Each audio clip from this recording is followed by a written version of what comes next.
RCF.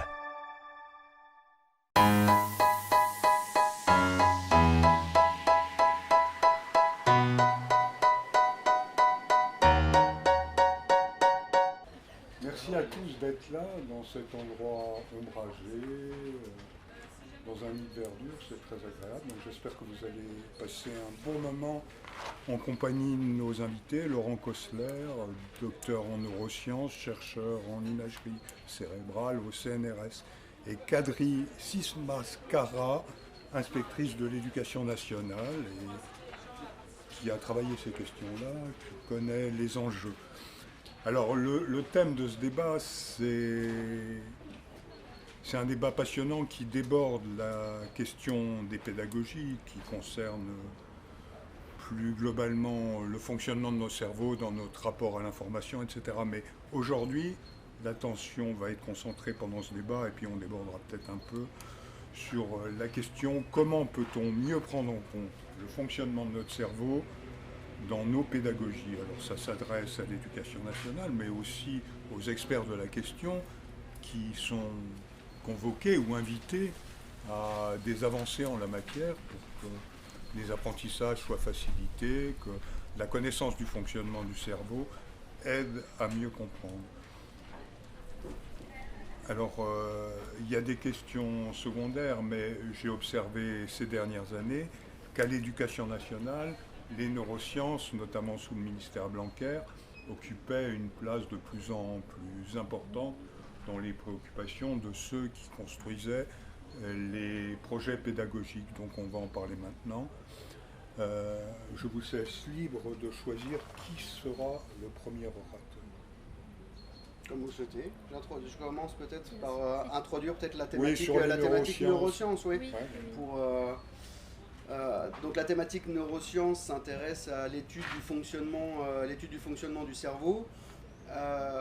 Ces études en fait se sont beaucoup développées ces dernières années par le développement que vous n'avez pas ignoré, qui est lié aux technologies, puisqu'on a de plus en plus d'appareillages maintenant qui nous permettent d'aller observer le fonctionnement du cerveau. Il faut savoir que pendant très longtemps, l'étude du fonctionnement du cerveau reposait uniquement sur l'observation de personnes malades, où on essayait au travers de l'étude des maladies de comprendre le fonctionnement du cerveau. Mais bien entendu, le fonctionnement du cerveau, il n'était pas spécifiquement très bon, parce que si on l'observait chez les patients, c'est que forcément il y avait un déficit quelque part. Donc l'arrivée des nouvelles méthodes comme l'IRM, comme le scanner, comme l'enregistrement de l'activité électrique du cerveau, ont permis d'étudier le fonctionnement du cerveau chez des personnes saines et de pouvoir observer à la fois cet organe sur sa manière dont il est construit, mais aussi sur son fonctionnement.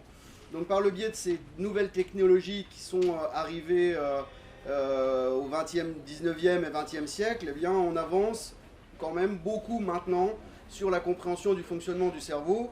Et à partir de toutes ces nouvelles connaissances et du mode d'emploi encore partiel du fonctionnement du cerveau, eh bien forcément, toute la société a été impactée par les découvertes qui ont pu être faites, parce que ces découvertes que l'on fait sur le fonctionnement du cerveau, elles ont un retentissement effectivement sur la vie publique, à la fois dans les écoles, dans le monde du travail, dans les médias, et puis au travers de beaucoup de discussions. Donc c'est vrai qu'on est de plus en plus sollicités, nous, en neurosciences, pour venir parler de nos découvertes dans plein de domaines différents. Donc là aujourd'hui je suis devant vous, mais je suis aussi sollicité dans les écoles pour venir parler aux enfants, mais aussi pour parler aussi aux enseignants, parce que au final, comme chacun d'entre nous possède un cerveau, eh bien tout le monde veut savoir comment l'utiliser au mieux.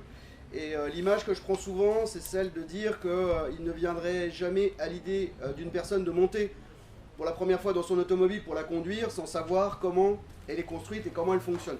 Et au final, le cerveau, je dirais que ça revient un petit peu au même, c'est-à-dire que pour utiliser convenablement son cerveau, eh bien, si on avait à notre disposition, et je dis bien si, parce qu'on n'a pas encore le mode d'emploi complet de comment fonctionne le cerveau et comment fonctionnent les cerveaux, et ça va être ça peut-être aussi un des grands débats qu'on va pouvoir avoir là maintenant, c'est qu'il n'existe pas qu'un seul cerveau, il en existe de multitudes, et à chaque cerveau différent va correspondre un mode d'emploi qui va être peut-être aussi différent. Et si on sait mieux comment fonctionne notre cerveau, eh bien on arrive à mieux l'utiliser. Donc c'est surtout pour l'utilisation qu'on va faire de nos cerveaux, eh bien qu'on est, nous neuroscientifiques, sollicités.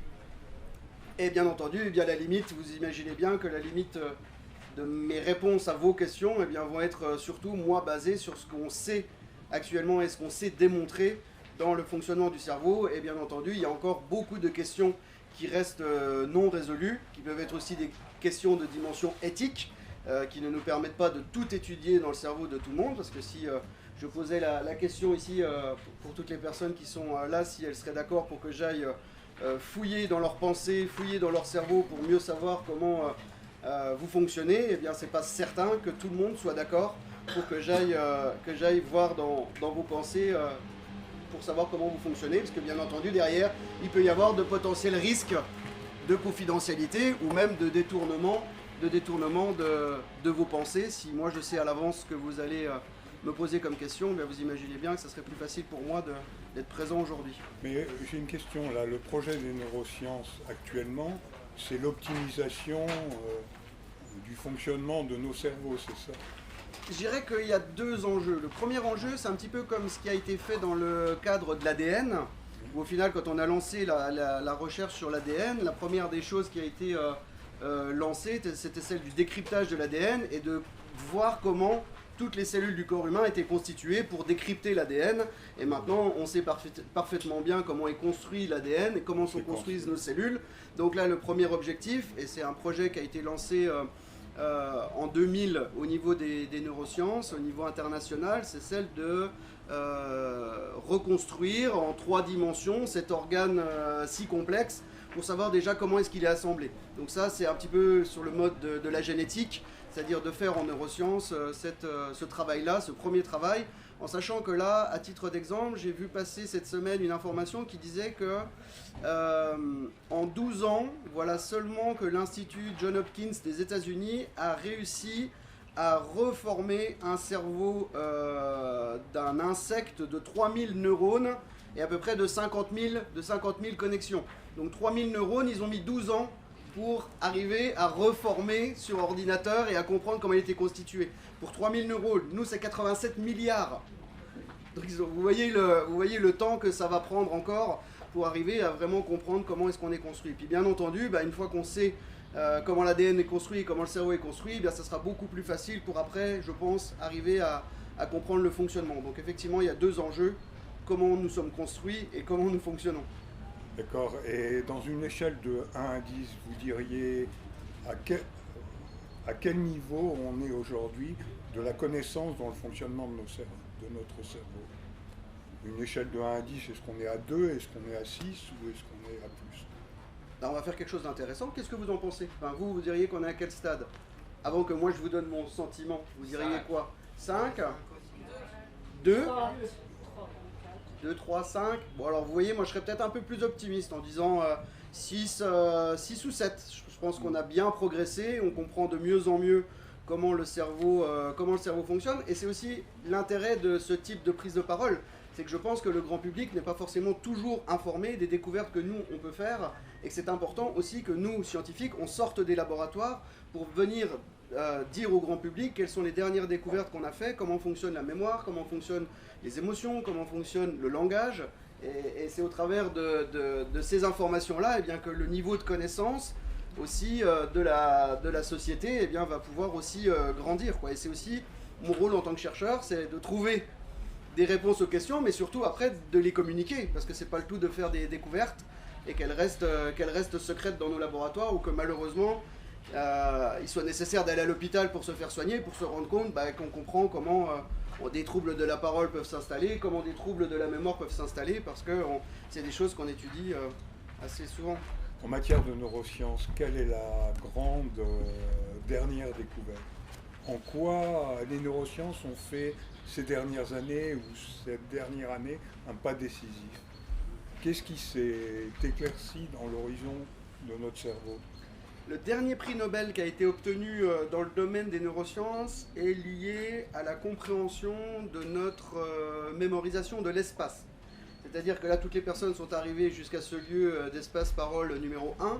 Et ensuite, il va falloir que vous retourniez chez vous, que vous alliez récupérer votre vélo ou votre voiture. Et donc, pour repartir, il va vous falloir vous orienter dans l'espace et savoir mémoriser et retrouver dans votre environnement des indicateurs qui font que, bah oui, je reconnais cet arbre-là, j'identifie la route, mon véhicule était situé là. Et donc, on a réussi à découvrir dans le cerveau humain comment est-ce que cette information-là spatiale, des lieux, était imprimée dans notre cerveau. Et c'est comme ça qu'on voit d'ailleurs, et ça c'est une vieille observation, que si vous prenez les chauffeurs de taxi, et cette étude-là avait été faite en Angleterre, eh bien les chauffeurs de taxi londoniens ont une zone du cerveau beaucoup plus développée pour la représentation spatiale des lieux que des individus comme peut-être nous tous ici. C'est-à-dire que si je mets un chauffeur de taxi londonien dans une machine IRM et que je mets moi dans la machine, eh bien on va voir une zone du cerveau du chauffeur de taxi londonien qui va être beaucoup plus développée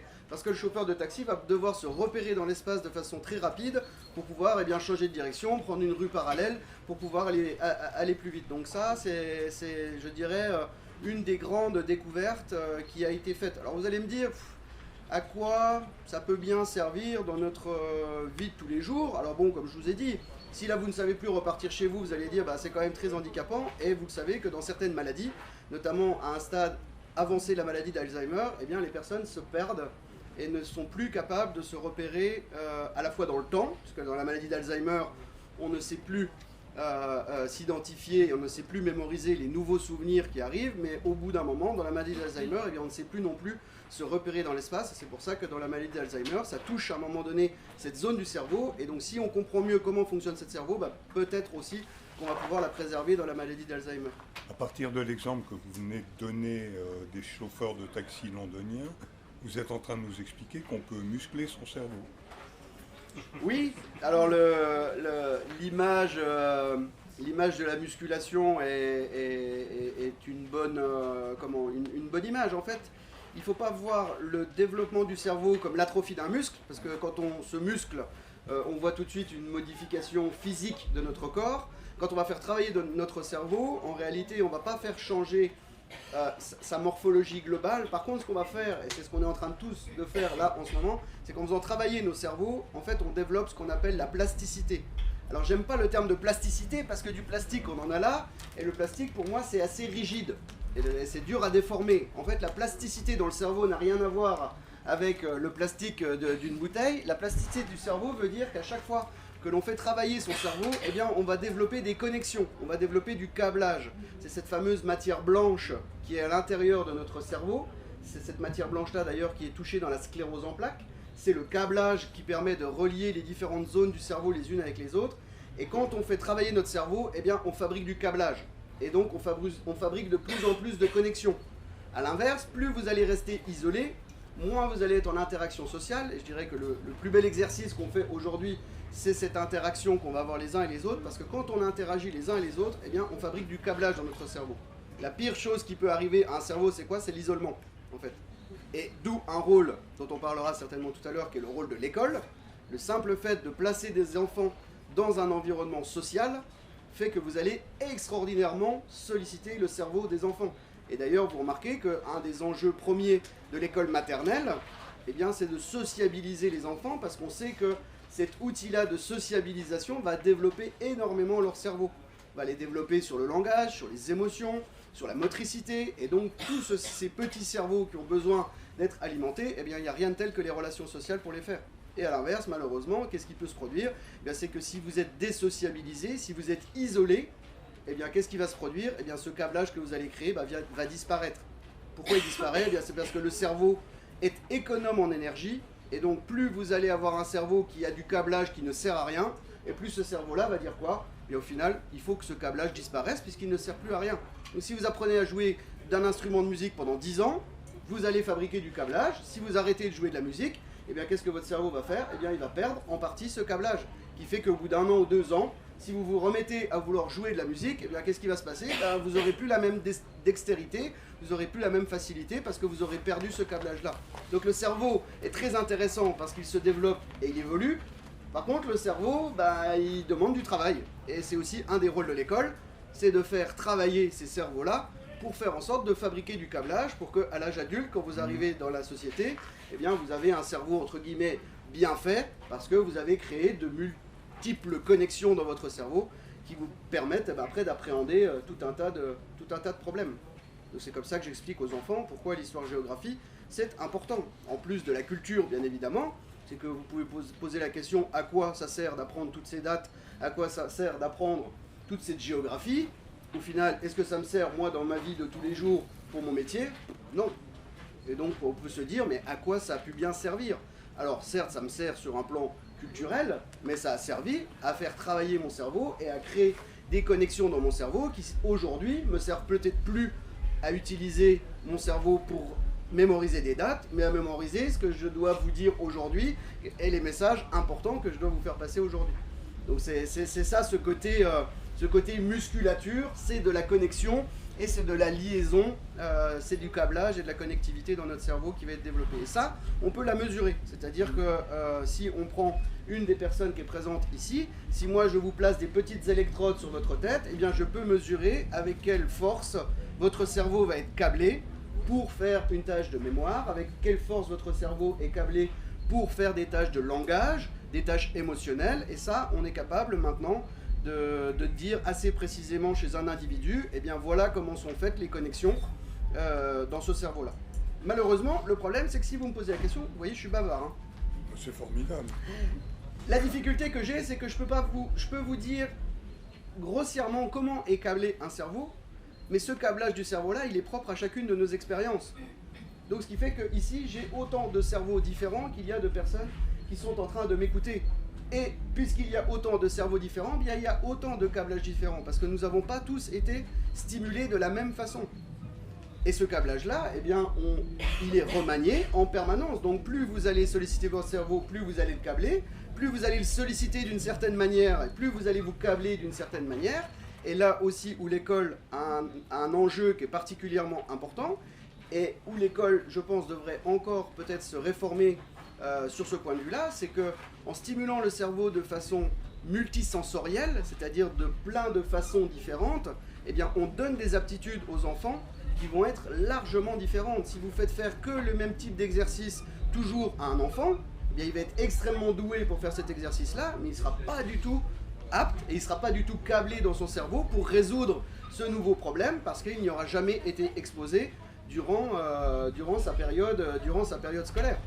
Donc ça, c'est un enjeu de l'école, mais c'est aussi une difficulté. Parce que stimuler de façon multisensorielle un cerveau, qu'est-ce que ça demande? Ça demande des moyens et ça demande du temps.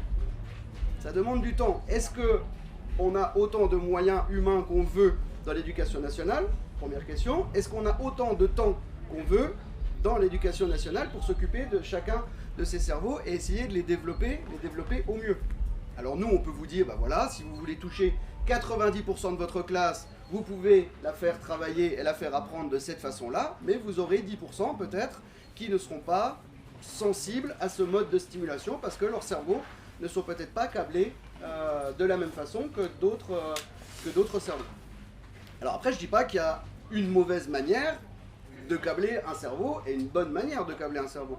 C'est-à-dire que chaque cerveau est câblé différemment. Le plus important, à mon sens, c'est de savoir utiliser son cerveau de la meilleure des façons, c'est-à-dire de la meilleure façon dont il a été construit. C'est-à-dire que si moi, je suis très sensible à la vision, eh bien ne me parlez pas, parce que tout ce que vous allez me dire va rentrer par une oreille et va ressortir par une autre.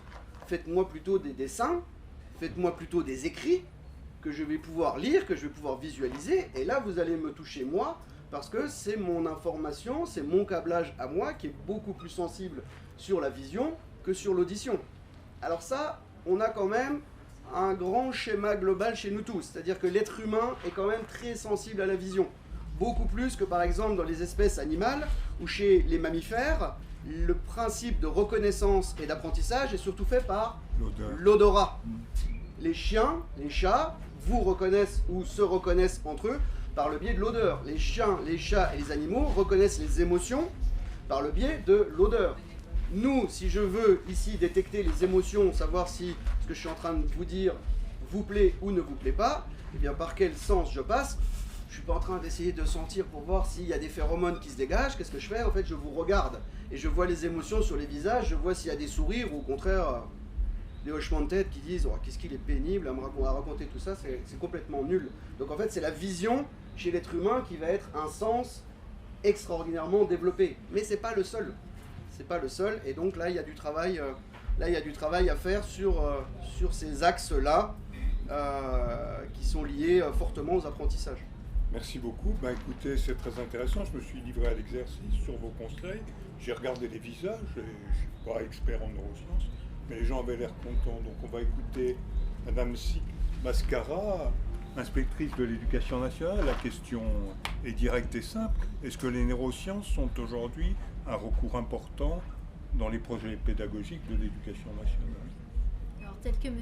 Koestler a expliqué sur la nature, ce qu'on entend par neurosciences, si on en retient le fonctionnement... Je vais parler plus fort, je m'excuse. Sinon on peut récupérer un micro. Non, je vais parler plus fort, je vous en prie. Donc, si on retient de l'idée qu'a développée M. Koestler, à savoir ce qu'on entend par neurosciences, c'est-à-dire comment fonctionne un cerveau et comment, à quel moment, de quelle manière on entre dans la phase d'apprentissage. C'est mieux parce qu'il y a la musique derrière. Oui, la musique s'est mise en route. C'est mieux ainsi peut-être. Eh bien c'est fort bien. Donc vous allez pouvoir aussi utiliser le canal auditif pour comprendre, au-delà pour ceux qui n'arrivent pas à lire sur les lèvres. Bon, je reprends. Donc je vais rebondir sur plusieurs éléments que M. Koestler a livrés par rapport à ce qui se passe à l'école pour que nos élèves apprennent comme il faut d'une certaine façon et répondre à votre question sur l'éclairage que nous apportent les neurosciences. Effectivement, pour nous, de savoir comment fonctionne le cerveau pour un élève qui est en difficulté, c'est primordial, mais aussi pour nos autres élèves qui sont en réussite, est important. Non seulement pour qu'on comprenne ce qu'on appelle ce que sont les piliers de l'apprentissage, quelles sont les conditions réunies qui permettent à un enfant qui en devenir d'élève et être élève lorsqu'il commence à apprendre, et d'un autre côté aussi, lorsque ces apprentissages peinent à se mettre en place pour pouvoir y remédier, donc comprendre ce qui bloque pour cet élève, pour en exprimer ses besoins et trouver les adaptations qu'il faut.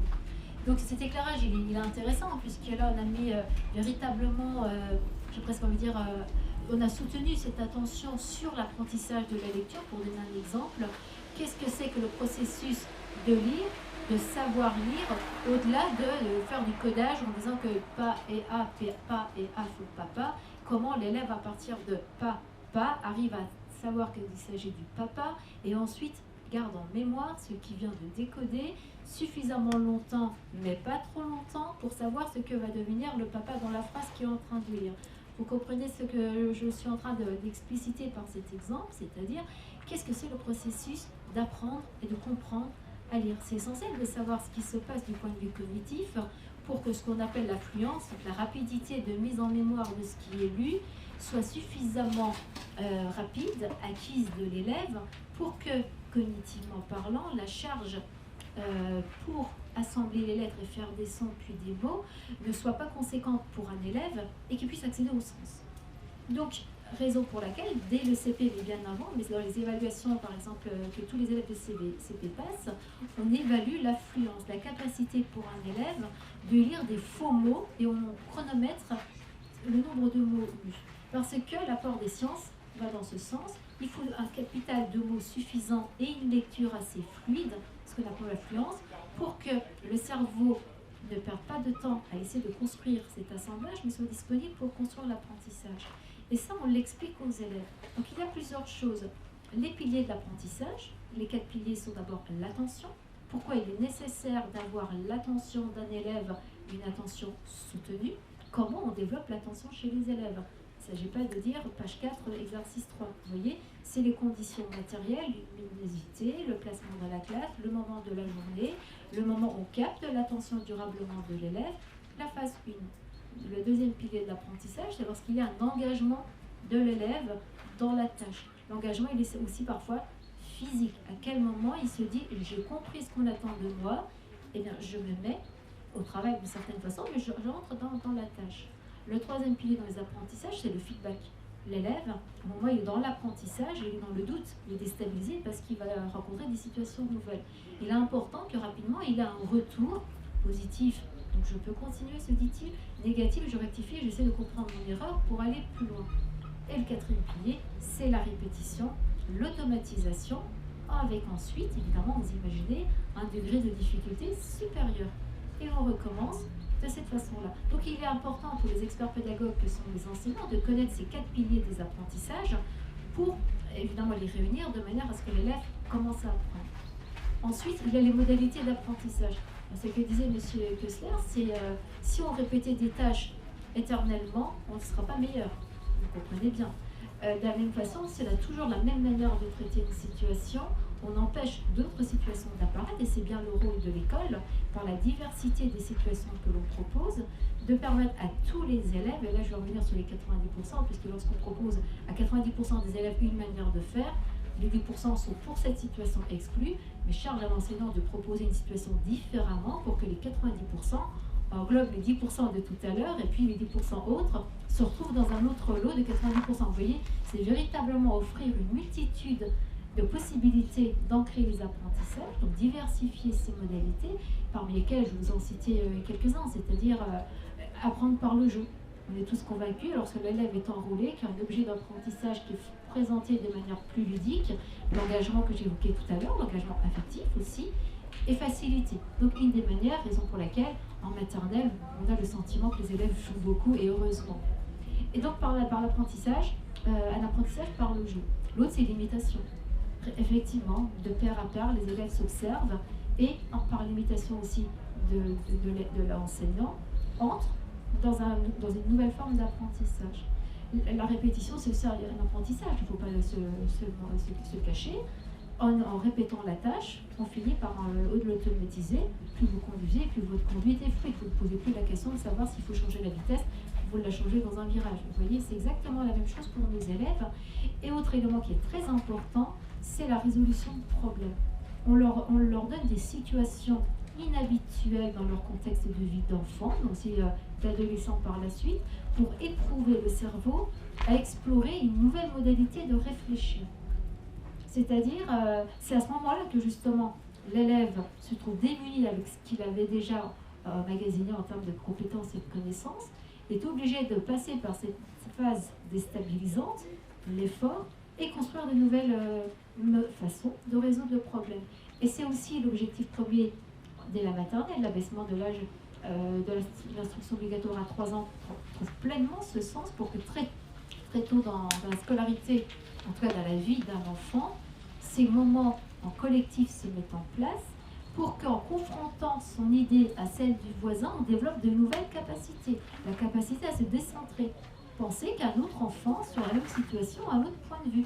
C'est pas si évident que cela, cette capacité qu'ont les enfants de se décentrer. Ensuite, le fait de verbaliser sa stratégie à son voisin. En verbalisant, non seulement l'enseignant vérifie et valide l'acquisition, mais en même temps, l'élève comprend sa stratégie puisqu'il arrive à la mettre en mots pour l'expliquer à son voisin et se rendre compte que plusieurs stratégies coexistent. Donc l'importance de ce travail en collectif avec la phase de verbalisation qui permet de fixer les apprentissages, il nous faut connaître ces étapes pour ensuite aider nos élèves à être meilleurs. Un autre point aussi, dans l'apprentissage, il y a ce qu'on appelle les fonctions exécutives. Et c'est bien là la recherche qui nous aide à comprendre ce qu'est l'inhibition. Je vous donne un exemple. Pendant longtemps, des études ont été montrées lorsqu'on demande à un élève de comparer une collection de 5 objets noirs avec une collection de 5 objets rouges, on lui demande s'il y a la même chose pareil, autant, pareil. Alors les élèves disent oui. On écarte la première rangée. On pose la même question à un enfant, un très jeune enfant. Il ne réfléchit pas très longtemps, il n'a pas été enlevé un jeton, un autre jeton n'a pas été rajouté. J'en conclus assez rapidement que les sommes sont égales, enfin en tout cas les collections sont égales. C'est la même chose pareil. Quelques années plus tard, la même question est posée aux élèves. On se rend compte qu'ils mettent un petit temps supplémentaire pour donner la réponse qui est vraie, qui est juste. Mais pourquoi ce temps est plus long alors que quelques années avant, la réponse était courte? C'est parce que nos élèves construisent ce qu'on appelle des heuristiques. Ce qui fonctionne une grande majorité du temps, qu'il va falloir à un moment donné inhiber. Donc l'inhibition est importante dans la phase d'apprentissage pour construire une stratégie. Pendant longtemps, quand vous faites vos courses par exemple, vous apercevez que la file la plus longue vous donne l'indice qu'il faut attendre plus longtemps parce qu'il y a plus de personnes à la caisse. L'élève comprend aussi que plus il y en a matériellement, plus c'est grand. Il sait aussi que plus un nombre a de chiffres, plus il est grand. Eh bien, il en réside que si on étale la première série de jetons, visuellement il y en a plus, il faut qu'il inhibe cette pensée première qui n'est pas coûteuse pour le cerveau de se dire beaucoup, donc plus grand, pour construire une stratégie. Je compte, je dénombre, je fais un repérage pair à pair et j'en conclus que non, c'est la même quantité en haut et en bas. Alors qu'ils ne le faisaient pas avant. Ce qui signifie que nos élèves construisent des habitudes parce que le cerveau se repose sur ce qui fonctionne 3/4 du temps. Par exemple, lorsque je vous dis plus un nombre est grand, de chiffres plus il est grand, c'est vrai pour les nombres naturels. Lorsqu'on demande à un élève de comparer des nombres décimaux, l'élève le plus performant a compris qu'il y a une partie décimale, etc., qui avait fait comparer la partie entière, etc. Mais l'élève qui est resté fragile parce qu'il a construit ses habitudes qui fonctionnent une grande partie du temps, va compter le nombre de chiffres et vous dire que 1,58 c'est plus grand que 49 parce qu'il y a plus de chiffres. Donc pour lui, la tâche première de l'enseignant, c'est de lui apprendre à inhiber sa réponse première et à construire une stratégie, celle qu'on voudrait, pour qu'il puisse répondre juste. Donc on a besoin, en tant qu'expert pédagogue, de comprendre véritablement ces processus, ces mécanismes, ce qui permet à l'élève d'entrer dans les apprentissages pour ancrer ces apprentissages. Moi, je suis pour le département des Vosges chargée de la scolarisation des élèves qui ont besoin d'adaptation, qui sont en grande difficulté scolaire, mais aussi les élèves qui sont en situation de handicap. Et là, le rôle est vraiment majeur, parce qu'on a besoin de savoir ce qui fonctionne pour tout élève, pour faire le constat de ce qui ne fonctionne pas, ce qui est obstacle à un élève en particulier, et s'il n'arrive pas à entrer aisément dans les apprentissages, qu'est-ce qu'il faut mettre en place comme adaptation pour que le contenu pédagogique soit accessible. Et là, on explore ce que vous disiez, M. Kessler, à savoir, à certains moments, c'est le canal visuel qui va être une meilleure entrée pour cet élève. Dans ce cas, la consigne, au-delà d'oraliser, on va l'écrire, mais aussi peut-être d'imager. On va lui permettre de comprendre la consigne d'une autre façon que l'élève qui n'a pas besoin, puisqu'il est entendu, il la comprend. Pour d'autres élèves, on se rend compte qu'il y a beaucoup de distracteurs. Par exemple, là, je vous parle, le collègue qui se lève, la personne qui passe, je l'aperçois, mais mon regard reste et mon attention reste avec vous, je ne suis pas concentrée. Or, pour certains élèves qui ont des troubles dans la concentration, dans l'attention, tout objet qui passe, toute règle qui tombe, toute feuille qui se tourne, capte son attention, donc il faut lui apprendre à se recentrer sur la tâche première. C'est ces moments-là, ces moments parfois fugaces, qu'il faut nous capter et recentrer l'attention de l'élève. Et là, on a besoin de comprendre ce qui permet de garder de manière soutenue et qu'est-ce qu'on pourrait mettre en place pour que ces éléments qui sont distractifs, puissent permettre à l'élève de se canaliser. La gestion de l'angoisse, pour certains élèves, c'est véritablement un enjeu de l'aider à canaliser ses émotions, ses angoisses. Alors, des choses parfois qui peuvent vous paraître simples, mettre un timer pour un élève pour qu'il évalue, lui, de manière visuelle, le temps restant pour finir l'exercice, le rassure et lui permet de s'apaiser et de réaliser la tâche. Je vous donne des exemples, je pense qu'on pourrait creuser davantage si le temps nous le permettait. Ce ne sont pas des outils simples, on les accompagne avec une formation qui permet à l'enseignant de comprendre ce qu'il y a comme enjeu derrière, au-delà de mettre un timer auprès de l'élève. C'est-à-dire quelle est la difficulté, qu'est-ce qui pose problème au cerveau d'une certaine façon pour que l'élève soit disponible et entre dans les apprentissages. Merci beaucoup.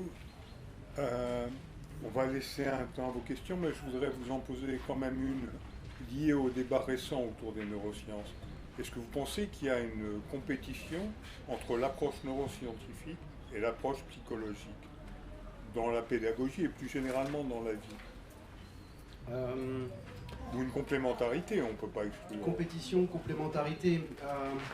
En fait, c'est deux mondes qui sont vraiment différents, en fait. Et c'est ce qui fait que les communautés ont quelquefois des difficultés de partager et d'échange, parce que vous comprenez bien que nous, en neurosciences, notre principe de fonctionnement est en fait d'avoir des débats et des positionnements qui peuvent être quelquefois contradictoires. C'est-à-dire que si vous demandez en France comment fonctionne la mémoire ou comment fonctionne le langage, vous allez avoir des écoles un peu différentes qui vont vous expliquer leur propre théorie sur comment fonctionne le cerveau pour fabriquer des mots, parce qu'on a encore des hypothèses qui ne sont pas des fois totalement tranchées. Le problème dans le domaine de la pédagogie, c'est qu'on souhaite mettre en place des actions et donc on veut avoir un modèle potentiellement unique ou bien établi pour avancer. Et en fonction de l'interlocuteur que vous allez avoir, ou en fonction de la personne que vous allez solliciter, eh bien si, et malheureusement ça c'est quelque chose que moi j'observe et qui m'attriste un peu, c'est que, on parlait tout à l'heure du projet Blanquer, c'est que qu'est-ce qu'ils font pour les neurosciences à l'école? Ils sollicitent les écoles parisiennes de neurosciences. Et donc moi je retrouve régulièrement des enseignants dans le Grand Est qui me parlent exclusivement des conceptions neuroscientifiques parisiennes et qui font totalement abstraction des autres courants de pensée qui pourraient amener à des études ou à des mises en place très différentes.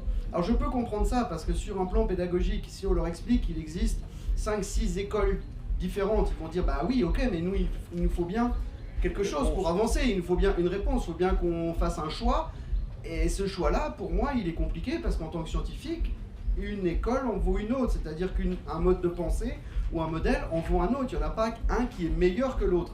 Et le problème, c'est que quand je rencontre des enseignants et qui me disent « Ah non, mais la mémoire, ça fonctionne comme ça, comme ça, comme ça », comme l'a dit Madame Psych-Mascara à l'instant. Ça reste, oui, un courant majoritaire de pensée sur le fonctionnement de la mémoire, mais il y a des personnes qui sont totalement opposées à cette vision-là et qui disent qu'en réalité, il y a un continuum. Et au final, le cerveau, c'est juste un organe de perception. En fait, on ne fait que percevoir notre environnement et au final, il n'y a pas de découpage. Le cerveau est un organe de reconnaissance, un organe de mémoire qui, instantanément, lorsqu'il va observer les systèmes, eh bien, va mettre en jeu toutes ces zones-là de façon simultanée. Et ce n'est pas un processus séquentiel qui fait que d'abord on est attentif, ensuite on... C'est un beau modèle, c'est une base de travail, mais ce n'est pas que la seule façon de voir. Donc effectivement, c'est un des enjeux qui existent, de pouvoir avancer avec une communauté qui remet en cause perpétuellement les choses, parce que c'est notre travail de scientifique d'être dans le doute et de questionner le cerveau, et puis d'un autre côté la pédagogie qui elle a besoin d'avancer, qui elle a besoin de faire des propositions pour améliorer le système. Elle ne peut pas se baser sur des scientifiques qui se chamaillent entre eux pour dire bah non c'est plutôt ma façon de voir les choses qui est meilleure que la tienne. Et donc voilà, après là je suis un petit peu déçu, parce que je fais un petit message quand même du Grand Est, hein, c'est que comme je reviens à le dire précédemment, c'est l'école parisienne. Parce que forcément, quand vous êtes dans un ministère et que vous cherchez une façon de mettre en place un programme pédagogique sur le territoire, où est-ce que vous allez vous renseigner? Bah, la porte à côté. Et la porte à côté à Paris, c'est qui? Bah, c'est les écoles parisiennes qui vont dire, par le biais notamment de, on va le citer, Stanislas Dehaene, qui est un neuroscientifique extrêmement brillant à Paris. Et donc, moi, tous les enseignants que je vois me citent le mode de fonctionnement de Stanislas Dehaene sur le fonctionnement du cerveau. Mais est-ce que c'est ce scientifique-là qui a tout le savoir? Oui, il en a une grande partie, certainement, mais c'est peut-être pas forcément toujours juste. Mais pour compléter, quelle serait la caractéristique de l'école parisienne? D'être dominante ou pas ouverte au débat Quel est son credo, si j'ose dire, si on peut parler de credo? En fait, ils ont un grand mode de fonctionnement sur le calcul. Par exemple, ils ont des grands concepts sur comment enseigner les mathématiques et quelles sont les zones du cerveau qui s'activent lorsqu'on fait du calcul et comment il faut faire travailler dans le calcul mental, dans les opérations, dans les problèmes à résoudre. Et ils ont aussi des grandes théories sur le langage et sur la lecture. Et comment, au final, il faut apprendre à lire et comment on met des méthodes en place pour les enfants. Est-ce qu'il faut mettre, comme on l'a dit tout à l'heure, les syllabes les unes derrière les autres, ou est-ce qu'on fait un apprentissage plus global de l'ensemble des caractères qui forment un mot? Et donc eux ont des théories assez définies sur ce sujet-là. Il faudrait prendre des exemples très, très particuliers peut-être pour aller au fin fond de votre question, mais c'est vraiment une façon, un concept de voir les choses. Alors est-ce que c'est problématique est-ce que c'est réellement une compétition? Je dirais que sur ce plan-là, oui, parce que vous imaginez bien que plus vous allez faire accepter votre modèle ou votre façon de penser, et plus la reconnaissance que vous allez avoir dans la communauté est grande. Donc vous imaginez bien que si moi le ministre venait me voir, j'aurais tout intérêt, moi, à vendre mon principe. Et quand je dis vendre, c'est pas monnayer avec de l'argent, hein. C'est de convaincre le ministre de dire c'est moi qui ai la bonne formule, invitez-moi sur tous les plateaux télé, je vais faire des bouquins de partout, et puis à ce moment-là, je vais être la star dans l'éducation nationale parce que je serai le neuroscientifique qui aura mis en place les programmes pédagogiques de l'apprentissage du calcul et de la lecture. Donc ça, c'est comme ça qu'il faut aussi voir un peu les choses. Oui, Madame Sismarska. Je me dois de réagir quand même. Il me provoque volontiers. J'ai bien saisi qu'il y avait donc ces échanges plus ou moins houleux entre les laboratoires, ceux qui sont parisiens, ceux qui sont excentrés.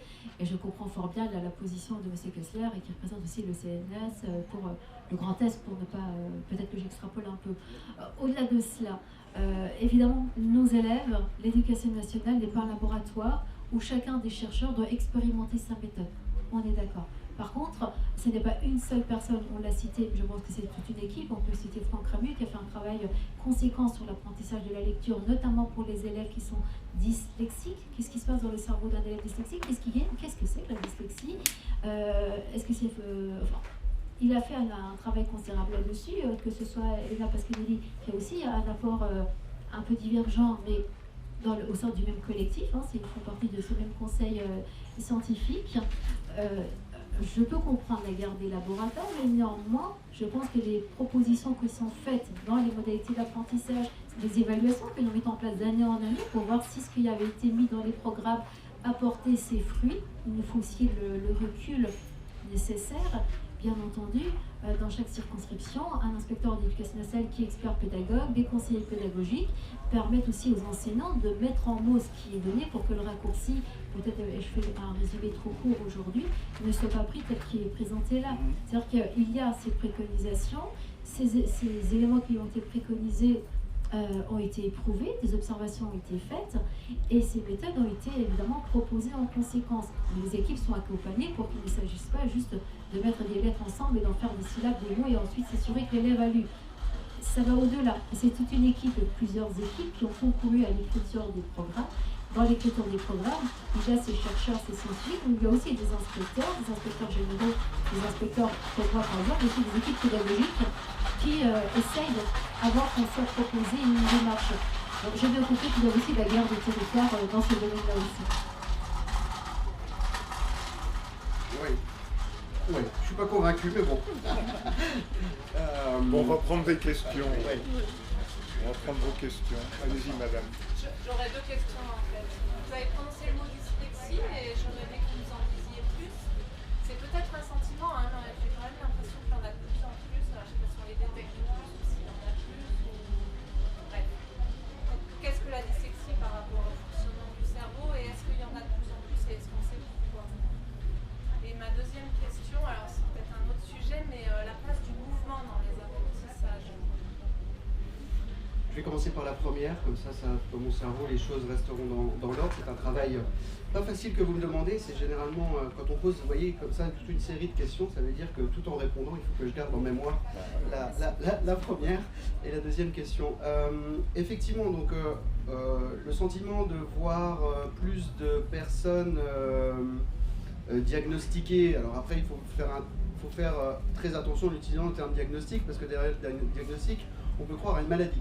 Et se dire, puisqu'on est diagnostiqué, c'est un terme qui est très médical, donc je dirais quand on a été identifié ou détecté avec une dyslexie, on en a plus parce qu'effectivement on les détecte mieux. Et je pense que les techniques et les avancées dans le domaine des neurosciences ont permis au final de mettre un terme derrière cette difficulté de la dyslexie. Donc c'est pas une augmentation. C'est pas une augmentation, je pense, dans la population. On pourrait prendre le même parallèle pour la maladie d'Alzheimer. On pourrait se dire qu'il y a de plus en plus de personnes qui ont la maladie d'Alzheimer. Je pense que la maladie d'Alzheimer, elle existe déjà depuis la nuit des temps. Il y a deux événements qui font qu'on en voit plus. C'est que parce que, déjà, on les diagnostique mieux. Et deuxièmement, parce que la population vieillit. Donc effectivement, plus on va avoir d'enfants, plus on va avoir de dyslexie aussi. Donc ça, c'est un effet de taille, comme on appelle en sciences. Après, sur les mécanismes au niveau cérébral liés à la dyslexie, alors je ne suis pas le plus grand spécialiste du langage, mais il me semble, à moins qu'il y ait un élément que vous puissiez compléter, il me semble que c'est une problématique de perception en fait. C'est pas parce que derrière la dyslexie, c'est un trouble en fait de la reconnaissance visuelle du mot que l'on va pouvoir observer et qui fait que le concept global et l'association des éléments qui sont présentés à l'enfant ne sont pas construits dans le bon sens, en fait, ne sont pas construits dans le bon ordre. C'est-à-dire que si vous demandez à l'enfant de séparer l'ensemble du mot, il va être entièrement capable de le faire. Ensuite, c'est l'association des éléments les uns avec les autres qui, à ce moment-là, dysfonctionne. Donc, dans le cerveau, vous avez des zones très primaires, au départ, qui vont observer les éléments. C'est comme si j'observais les différents éléments d'une scène. Et puis ensuite, mon cerveau va devoir reconstruire les différents éléments de cette scène pour les mettre les uns derrière les autres et les mettre bout à bout pour que, au final, l'ensemble des lettres forment un mot, en fait. Et donc, dans le cerveau, il va y avoir toute une série de processus qui vont aller de l'arrière de la tête, là où il y a la vision, vers l'avant du cerveau, où il va y avoir plutôt les notions de mémoire, où on a toute notre mémoire sémantique, notre mémoire des mots. Et à ce moment-là, s'il y a une altération dans le passage de ce qu'on observe avec nos yeux jusqu'à notre mémoire, et bien si à ce moment-là, il y a des dysfonctionnements qui se créent, et bien à ce moment-là, le mot ne va pas être formé de façon, satisfaisante. Donc derrière le terme dys, qui veut dire dysfonctionnement, il y a la dyspraxie, il y a la dysorthographie, donc il y a la dyscalculie, donc le fait d'avoir des troubles du calcul. Donc il y a tout un ensemble qui est lié à un problème de reconnaissance, en fait, qui est lié à ça. Je ne sais pas si tu peux compléter.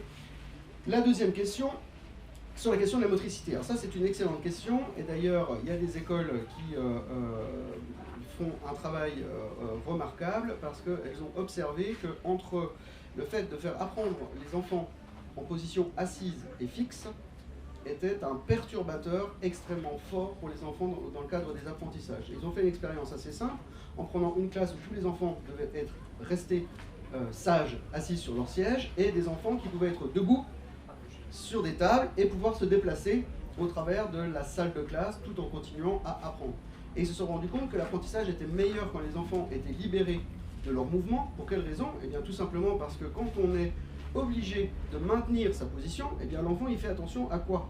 La première chose, c'est à ne pas se faire disputer par l'enseignant, et donc la première chose qu'il doit essayer de faire, c'est se canaliser sur un plan comportemental, sur un plan de la motricité, pour dire il ne faut pas que je mouline avec mes bras ou mes jambes, j'ai pas le droit d'aller marcher à droite à gauche. Donc en fait, il va mobiliser une partie de son cerveau attentionnel pour rester en place.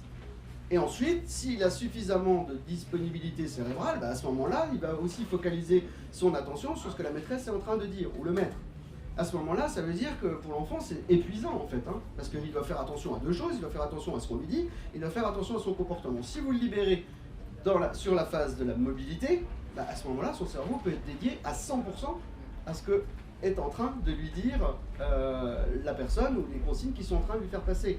Maintenant, il faut aussi faire attention, parce qu'au final, si l'enfant il ne se focalise plus sur son attention, sur le fait de se déplacer pour aller voir les copains ou pour aller voir ce qui se passe par la fenêtre, à ce moment-là, 100% de son cerveau va être mobilisé pour sa motricité.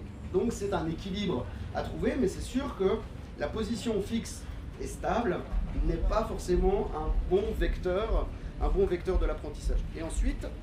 Juste un petit complément peut-être. Juste le dernier point, j'ai perdu le micro, je vais parler fort. Juste le dernier point, c'est que sur la motricité, donc il y a cet élément corporel qui rentre dans le cadre des apprentissages, mais il y a aussi la question de l'apprentissage par le mouvement. C'est-à-dire qu'on a aussi observé, et ça c'est une forme importante d'apprentissage, et qu'on retrouve aussi dans la volonté aussi de ce gouvernement actuel de valoriser les filières professionnelles, parce que dans les filières professionnelles, qu'est-ce que l'on fait?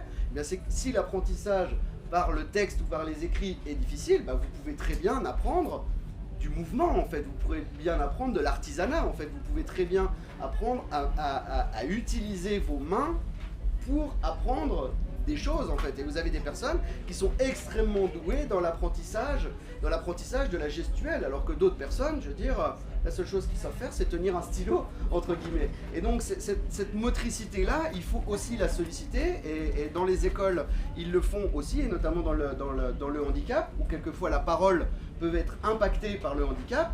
Eh bien, au final, la restitution de l'apprentissage ne se fait pas par la parole, mais va se faire par du mouvement, par de la mobilité d'éléments qu'on va placer sur des tables ou autres, pour voir si l'enfant a parfaitement compris ce qui lui était demandé de faire. Et donc, vous pouvez très bien faire des mathématiques sans parler. vous pouvez le faire en assemblant des cubes les uns avec les autres, et il n'y a pas forcément besoin de passer par la parole pour répondre ou pour faire une tâche en particulier. Juste pour compléter rapidement, mais je vois que le micro ne fonctionne Si, plus, je vais parler plus fort. On nous a coupé le micro. Oui, ça a coupé. Peu importe. Et donc, ce que vous dites là, je vous donnerai un exemple pour clore aussi, hein, puisque le temps étant limité, l'exemple d'une classe maternelle. Il faudrait que, et on y vient, de plus en plus de classes en élémentaire, mais aussi dans les collèges, fonctionnent ainsi, à savoir des zones où les élèves sont autorisés à être assis par terre, des zones où il peut être sur des ballons, on voit de plus en plus de ballons dans les classes, ou des sièges qui sont mouvants, ou des élastiques qui sont accrochés en bas d'une table pour que l'élève puisse y mettre les pieds. Certaines classes sont même équipées de vélos pour que l'élève, pendant qu'il pédale, puisse aussi suivre la leçon. Donc c'est ce que nous appelons les classes flexibles, et de plus en plus d'investissements sont faits en ce sens. Et si on observe une classe maternelle, on peut y voir un petit canapé, un petit fauteuil, des petits sièges plus proches du sol, et aussi parfois des enfants qui sont assis parce que c'est un moment où il faut que la concentration et l'attention soient portées de manière plus ponctuelle, et s'autoriser à ce que les élèves se déplacent, aillent d'un atelier à un autre. Et on y vient, ce mobilier flexible est de plus en plus fréquemment dans les classes, tout comme tout ce qui relève de la manipulation, s'autoriser à exprimer par d'autres biais sa pensée. Ben, merci à M. Koestler, merci à Mme Mascara pour ces interventions assez éclairantes. Vous n'avez pas clairement tranché neurosciences, psychologie, mais vous reviendrez dans 2 ans à la hausse de la colline. Je vous souhaite un bon après-midi à tous, et au débat suivant, il y en a encore un paquet aujourd'hui, donc n'hésitez pas, ici ou ailleurs, dans l'espace parole ou dans le bâtiment en dur là-bas. Bon après-midi et à bientôt. Merci.